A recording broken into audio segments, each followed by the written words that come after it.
What's up, MTV? Welcome to my crib. Just kidding. This is Miss Nightsoul, and this is just my lightboard studio. I'm a chemistry teacher, and I am here to help you learn chemistry. Let's start with some basics. Atomic structure. Atoms. What even is an atom? Atoms are the smallest unit of matter. They're going to make up, well, everything. Your desk, the floor, your chair, a pencil, a football, you name it, an atom makes it up. They're the smallest unit of matter. But atoms are actually made up of 3 smaller subatomic particles, meaning smaller than an atom. So I'm going to draw you a little picture. Protons.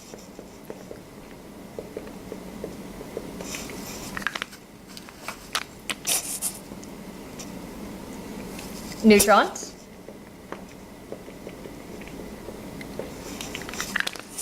And last but not least, electrons. Those 3 are our 3 subatomic particles: protons, neutrons, and electrons. So notice the way that I drew this structure. The protons are positively charged, and they're right in the center of this atom, in the nucleus. Neutrons are neutral, also in the nucleus with the protons. Electrons are negatively charged, and they're buzzing around out here in what we call the orbitals, or the electron cloud.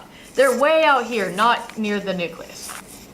So because of this structure, these electrons are what's bumping into things. Electrons are bonding, they're reacting with other electrons.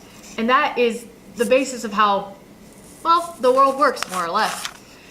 So what we need to know is that when the protons and the electrons equal each other, it's charge neutral, like in my atom drawing right here. We have 2 protons, we have 2 electrons, those cancel out, therefore this is just an atom.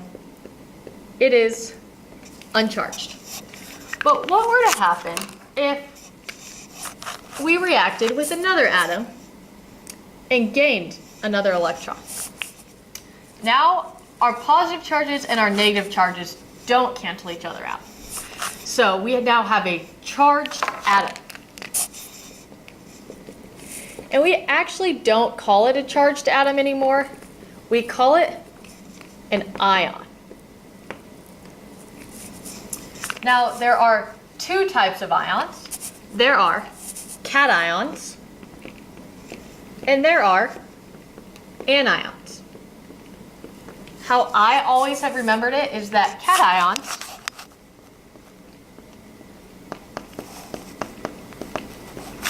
are positive because they have these little paws.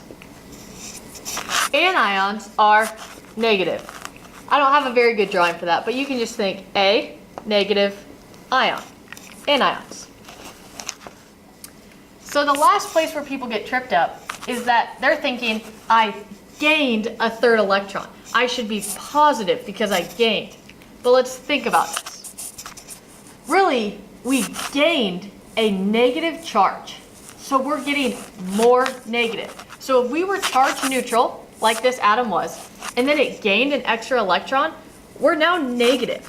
It seems backwards, but if you think about it, it does make sense. So this is actually an example of an anion, a negative ion. If it were to lose a electron, it would be a cation because the charge would be positive.